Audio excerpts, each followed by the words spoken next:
Oke, jadi hari ini kita akan melanjutkan kembali bagaimana sekarang cara menentukan sifat bayangan dari cara penggambaran, atau bagaimana cara membuktikan sifat bayangan dari proses pembentukan bayangan. Nah, di video sebelumnya kita sudah mempelajari bahwa untuk membentuk sebuah bayangan itu kalian minimal menggunakan dua sinar istimewa. Nah, jadi di sini saya sudah punya tiga gambar. Gambar pertama itu ada benda di ruang 1, yang kedua ada benda di ruang 2, yang ketiga ada benda di ruang 3. Nah, sekarang bagaimana kita menggambarkan menggunakan sinar istimewa yang ada untuk pembentukan bayangan. Oke, jadi mari kita dari gambar pertama. Sinar istimewa yang kita gunakan, misal sinar istimewa yang pertama, yaitu sinar datang sejajar sumbu utama dipantulkan melalui titik fokus. Oke, jadi ini bendanya. Dari sini kita benda garis ini. Nah, seperti ini. Jadi sinar datang ini sejajar sumbu utama. Nah, jadi setelah sampai di cermin akan dipantulkan melalui titik fokus. Nah, jadi box ini. Nah, dipantulkan melalui titik fokus. Ini adalah sinar yang pertama. Jadi ini arahnya ke sini. Terus kalau sinar yang kedua boleh kita pakai sinar yang kedua ataupun sinar ketiga, nggak masalah.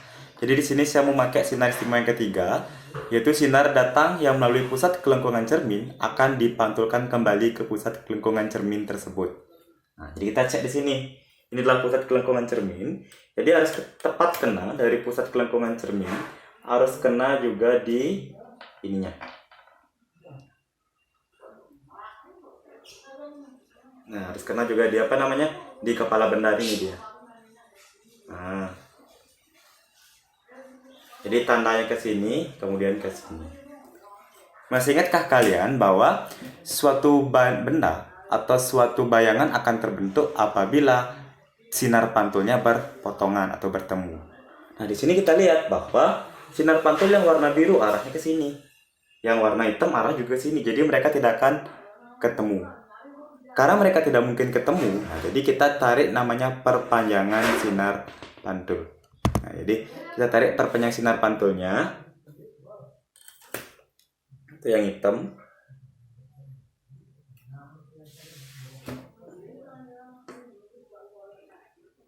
Nah, sekarang kita tarik juga yang warna biru. Jadi yang sinar pantul yang hitam sudah tarik, yang biru juga. Nah, ini warna biru.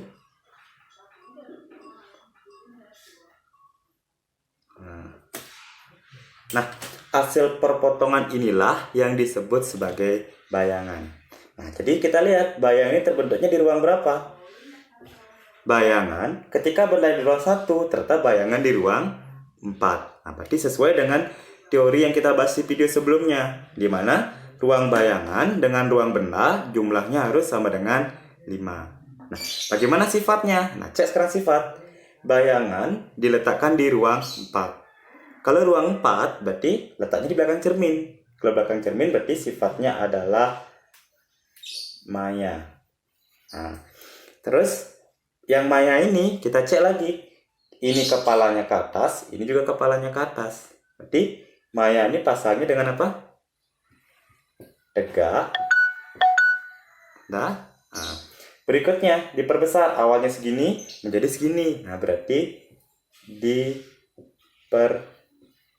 besar. Bisa dipahami kan? Nah, selanjutnya mari kita coba menggambarkan bagaimana ketika benda diletakkan di ruang 2. Nah, ini ketika gunakan juga sinar istimewa dari ketiga sinar istimewa yang ada seperti dibahas di video sebelumnya. Jadi kita bebas memilih dua sinar istimewa.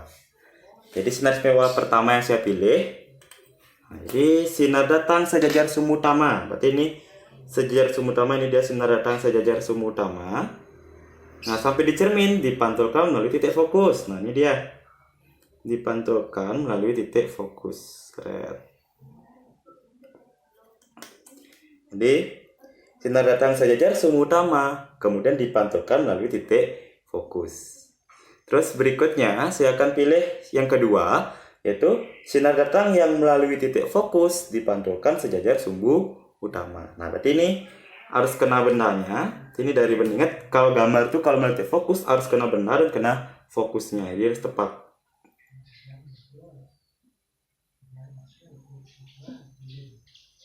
Nah, ini dari bendanya sinar datang yang melalui titik fokus, ini pas titik fokusnya.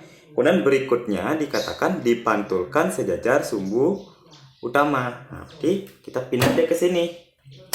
Dipantulkan sejajar sumbu utama.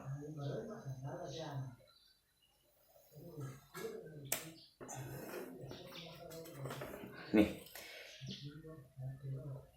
Nah, jadi kan syarat tadi adalah suatu bayangan terbentuk apabila sinar pantulnya berpotongan. Nah, jadi ini sudah berpotongan sinar pantulnya nih. Berpotongnya di sini. Nah, ini dikatakan ketika benda di ruang 2, bayangan di ruang 3 ya. Jadi sesuai dengan teori yang tadi.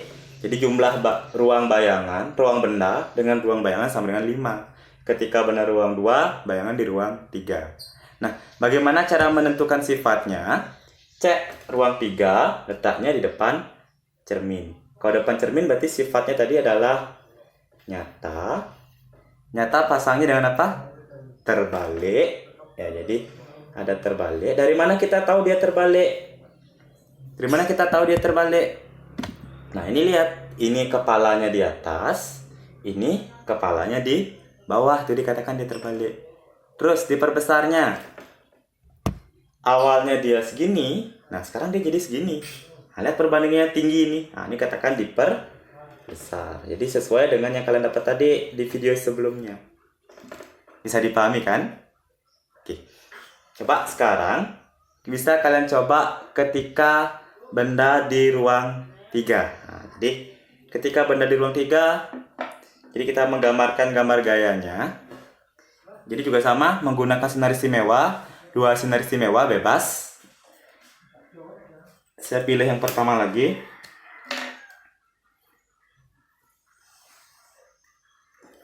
Di sinar datang sejajar sumbu utama, kemudian dipantulkan melalui titik fokus. Nah, ini box ini nih.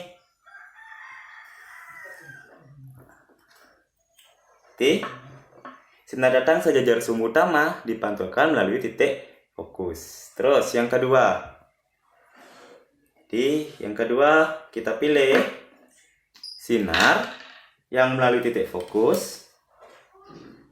Jadi sinar yang melalui titik fokus ke sini. Nah, jadi sinar yang melalui titik fokus, pas dengan titik fokusnya, dipantulkan sejajar sumbu utama. Nah, jadi kita balik sini aja.